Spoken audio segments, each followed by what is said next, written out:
So I'm going to be talking for about 15 minutes and show a couple of video snippets of things that we deal with on an everyday basis as parents, educators, with children. And that's addressing marketing and foods to kids. And then what we can do as strategies to help our kids grow as healthy as possible. So, Richard, if you can be the person on the keystroke. I wanted to start by saying I'm a professor at Chico State, and I grew up in Chico. In fact, I have property right down the street where it's a farm, farm for pecan and almond orchard. So I'm real familiar with Chico. I'm a homegrown person. My grandparents belonged to the Grange, and it's the first time I've seen it in my entire life. So it's neat to be able to come in the building and share this with you.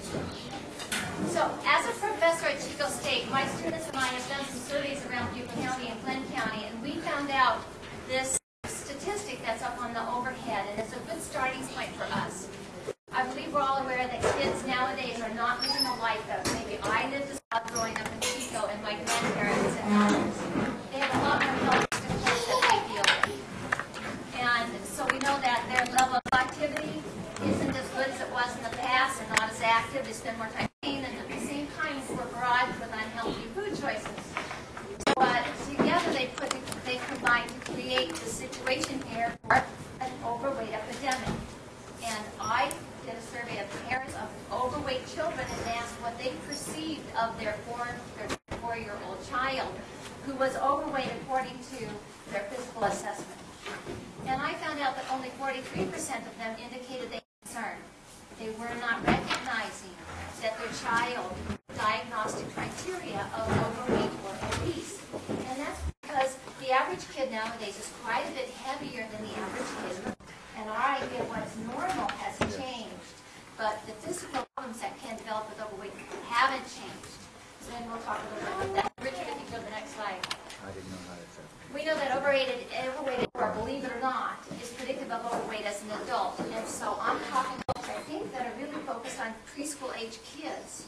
If that's the case, this is the age that we look at. And at 4 years old, the kid is supposed to be their leanest and their most active. And I'll show you that by the next slide. I think next slide, Richard, if you can hit enter again. These line graphs show, and I don't have a pointer, but look at the bottom row. It has ages 2, 4, 6, 8, and that curve dips at age 4 and 5. If you follow that, and then it begins to climb. This child's weight for their height or body mass index. And so we expect a child at age 4, and I've got 2 kids. I know about kids at age 4, and I got 5 kids, and I've got a 4-year-old. So I know just how active a typical 4-year-old can be. They're most active. It's also related with their leanest weight for their height. But if you have a child that's not following this curve, their weight for their height, that's the first sign that they're going off in the wrong direction. I'm also the director of the Obesity program, and we service families and provide nutrition education for families that are heading off in the wrong direction, as well as anybody else who has diet-related questions or nutrition-related questions. So we know age 4 is a critical age. Next slide. This statistic, unfortunately, has been identified that overweight at a young age, if it persists, leads to some severe findings. And it's expected that for Caucasian, 1 out of every 3 will develop diabetes during their lifetime, and probably happen in their 20s or 30s. When I was going to college, it was that it would happen after age 40. But we have kids at the Opera Fit Kids program that have type 2 diabetes in their 9. We've seen the level drop at onset because of our unfit environment. And if you're of color, Hispanic or African American, 1 out of every 2 is expected to develop type 2 diabetes. So me as a taxpayer and one is outrageous. This is not a health-promoting environment. This is not okay to introduce children into such a toxic environment. As a taxpayer, I'm thinking, how are we ever going to pay the health care costs? We have children in their teens developing diabetes, or the 20s or the 30s. So it's a grim situation, and my passion is to do what I can to ameliorate or to help fix or make it less likely that a person will develop diabetes. Next slide, Richard. My own research at Chico State shows that now this is a no-brainer. If you move more, you weigh less all the way through your life. So what I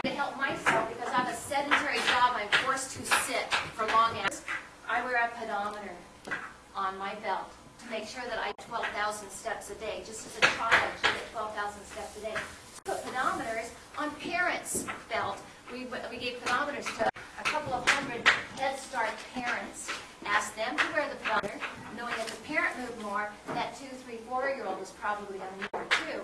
And it worked great. The parents were very appreciative of it. They reported that they were more conscious of their activity during the day. So we've also pedometers on kids of every age beginning with 3rd grade, and every study that we shows it works. So one strategy I would suggest is to yourself a cheap pedometer. If you call the Opera Fit Kids program, we can help you find one for under $4. They're not expensive. So that's one tip. Get the next slide, please. We've also looked at soda. So here's another strategy that we're thinking that's contributing to the problem. You've already heard this, I'm sure. But sweet beverages are so prevalent, and the serving sizes are so large. Juice is included in this set of 2-inch chocolate milk, anything that's got a lot of sugar in it. That's affiliated with the weight gain. We see that. But look at this more down here, this box. We've shown that soda consumption is also associated with a child, we're talking 10-year-olds. These are 10-year-olds, with a child's blood pressure. More soda, higher blood pressure. So that's not a good relationship to have happen when the child is only 10 years old. Next slide. We looked at Butte County preschoolers, and these are all low-income preschoolers, and so just to kind of get an idea of what we look like locally, about 1 out of every 3 preschoolers is overweight or obese in Butte County. Is that different from anywhere else? Not really. We went and measured almost every kid in Glenn County. It was the same finding. If the child's Hispanic, it's over 40%. If the child is white, it drops down to the high 20s. See, there's a difference based on ethnicity. But overall, about 1 out of every 3 preschoolers is already having trouble. Average age, 3.5. So we know this is starting very young. We know there's 2 fast foods associated with this, and maybe that it's a soda, but next slide, Richard, if you will. It's also things like French fries, because that's the most commonly consumed vegetable, reported by parents of kids who are 15 months old. So the majority of the vegetables that we eat in this country are the iceberg lettuce, the French fries, and the ketchup you dip your French fries in. And that makes up almost 60% of all of the vegetables we eat in this country. That's how many French fries people are eating. Okay, so French fries is another issue. Back to the soda. This is what I'm thinking. As a nutritionist and dietitian, I've been a dietitian for 30 years, so I'm pretty familiar with these issues. On the left-hand side, we used to make more milk. When I was a kid, my brother would open the refrigerator and stand there and just guzzle milk. But you don't see that, and that's not the best behavior. But nowadays, it's open the refrigerator and guzzle soda. At least with the milk, you're getting the calcium, the protein, the phosphorus, the magnesium, etc. And instead, now with the soda, we're seeing not only the dental cavities, the overweight, the elevated blood pressure, but the increased rate of the diabetes. And now we're seeing in females, upper teens, osteoporosis, thinning of the bones. Because this is just a little tidbit, a dark-colored soda is high in phosphorus, low in the other minerals. If you drink a high phosphorus beverage, you are going to deplete your body of the minerals that make up bone tissue and end up with this bad scenario of early osteoporosis. A whole other reason not to drink the soda, especially a dark-colored soda. All right, now slide, please. Yeah, liquid sugar is a good name. If you could do it again. It used to be that kids drank 2 glasses of milk for every soda, but now it's swapped. So it's 2 sodas for every glass of milk. So not only are we getting the low milk consumption, so we're having the problems with dental health. This is a crisis in Butte County. The cavities, untreated cavities, is turned an epidemic. In Butte County, overweight is turned an epidemic. They go together. Soda seems to be one of the big problems here. Anyway, now it's the reverse. So soda's gone up, milk's gone down, calcium's gone down. We got the bone density issue, we got the dental issue, we got the overweight, etc. And we can say that for every soda or sugared beverage, Capri Sun, fruit drink, just like a soda, fruit juice, not better. Your chance of obesity goes up 60% for each soda. Our average high schooler guys are drinking 3 sodas a day. They just say 3, but I have to question, are they drinking 3 12-ounce sodas or 3 24-ounce sodas? I don't know what the serving size is for a teenager. For my son, I look at what he carries around when he doesn't think I'm loitering. It's a 24-ounce. So how much are they getting in a day? It's a lot. In our studies, we show it's 1 to 2 servings per day, kids up through elementary school. Next slide. Okay, so messages that we give to preschool parents and the teachers that work with preschoolers is if you read the bubbles up there, it's our job to present the food to the preschool or to the child, preschool, and it's the child's job to decide whether or not to eat it. So it's not like my parents making my brother sit and eat those peas for 4 hours. I could leave the table till he finished eating them. That's not the best scenario. You offer, and if they don't eat, if you look at this right there, that one right there, it says that preschoolers may have to be offered the same food 10 times before they will eat it. I have a daughter who calls herself a vegetarian, and she doesn't eat vegetables. So I'm on 50, 60, 70 times, and she's still not eating those green things. So I know it's a difficult sell to sell the healthy food and have kids consume it without some sort of coercion. Next slide. I wanted to show you a little snippet. Now, this is what we're up against. Marketing to kids. I mentioned I was going to show you that. And in this little video that is from, I forget the name of the show, Dateline.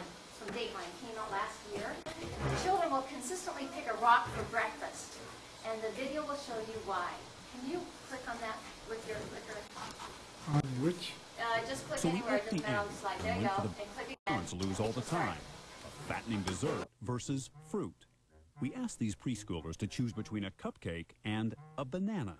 This time we recruited Scooby and Shrek to pitch the fruit.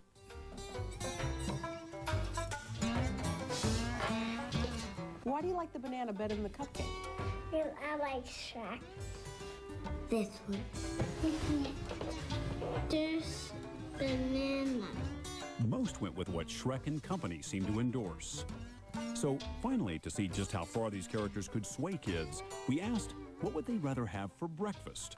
A banana or a rock? We decorated the rock this time. A rock?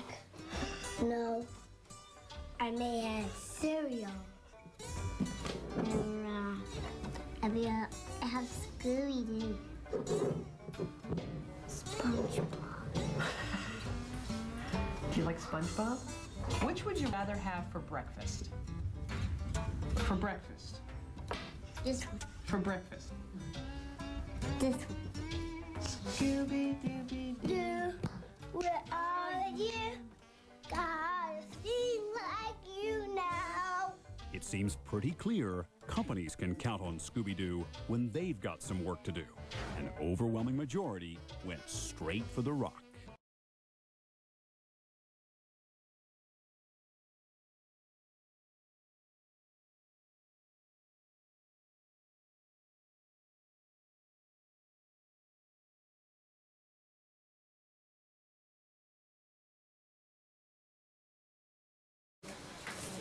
And just click on it again, Richard, as you go to the next slide. You can see what's effective. How do we sell healthy food to kids? Slap a sticker on it, and they might really prefer it. This particular snippet showed pretty effectively that they would take anything that's got a sticker on it. That's the marketing ploy that helps us get our message across. I think we've got to follow food marketing practices. This is our newest baby at the center, Xiaomi, and it's never too early to start nutrition education. Breastfeeding is best. We work with them to figure behavior as well. Next slide. Okay, so what can you do in a child care center or a daycare home, a preschool, or whatever? This is a handout. I brought plenty of them. I think I got them over on the table there, where you can do a check on your particular environment where you have children.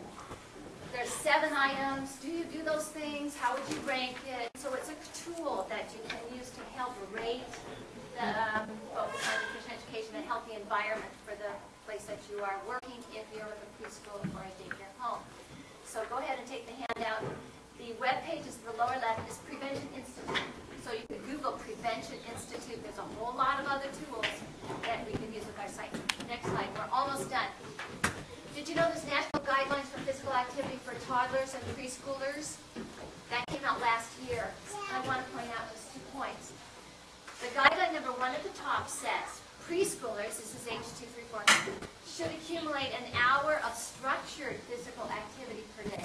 We have guidelines now because we have such an obesity epidemic by the time they're 3.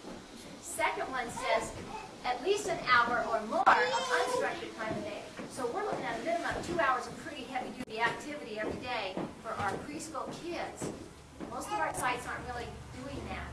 So we're trying to increase activity with guidelines like this. If you can go to the next slide, please.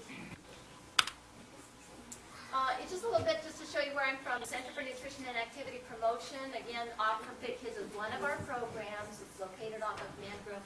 And Richard, you might just go ahead and press enter a few times. Let's see what's next. There's Offer Fit Kids Overweight Prevention and Treatment. Again, we offer several programs. If you were to click again, here's our webpage at the bottom of that, Offer Fit Kids. We have recipes and some tools on there that might be of benefit to you or your colleagues if you want to look at that webpage. And the next slide is a webpage for the center. And then CNAP. There's some tools and information on this webpage as well if you wanted to go to that webpage for working with children. We have some of our curriculums in the lower left corner. We can help you to obtain those. And the next slide. You may have seen the paper in the last week. One of the activities, just to give you an idea of what we do, and maybe it would work in a preschool setting, certainly in an elementary school, we sponsored the Treats for Trade program, and in our schools we collected 2,400 pounds of candy. There's so much candy, it's to go to the soldiers in Iraq, so the Red Cross picked it up.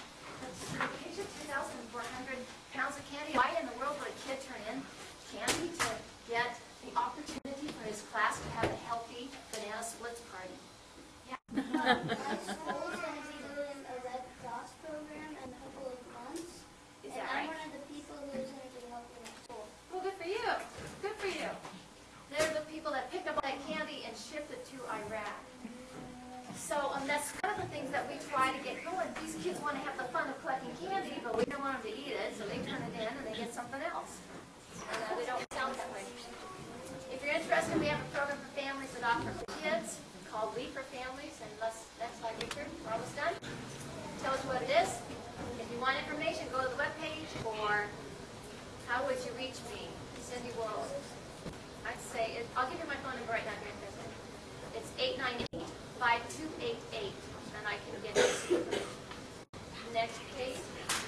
We also have a curriculum. If you're working with a preschool, we put the action. I put it right here, and afterwards you can look at the curriculum you would like to increase physical activity in a preschool setting with kids, and also take your home. Next slide. And there's some information about the Week into Action curriculum, and I think what's the next slide? We have a curriculum for preschoolers. JoJo's existing, some of you have as well. So I can be a resource, the center can be a resource, Offer Fit Kids can be a resource if you are working with children as an educator, or you have a daycare home, or you want to get involved in some way. And next slide. The use of our curriculum showed this outcome. Parents, we surveyed parents, and they said if the kids do some nutrition education in the school where they're going, or in the daycare home where they're going, they report that they themselves increase fruit and vegetable consumption as well as the kids. The good news, more fruits and vegetables, lower blood pressure, focusing on blood pressure, lower diabetes risk. There's a phone number. Last, we are just now beginning a Butte County Child Obesity Prevention Coalition. If you are interested in joining the coalition, could you take note of that and also put your name on this piece of paper, and we will call you to say what we're doing as part of the coalition. Pass that on, maybe. We're wanting to help get focused action on reduction of child obesity and those blood pressure and diabetes issues in Butte County. If you want to get on board, it would be absolutely wonderful. We'll have our first meeting in January. We have ideas for how to help. There'll be a sign-up sheet going on, or you can call the number. And that's it. Anybody want to share any comments or questions?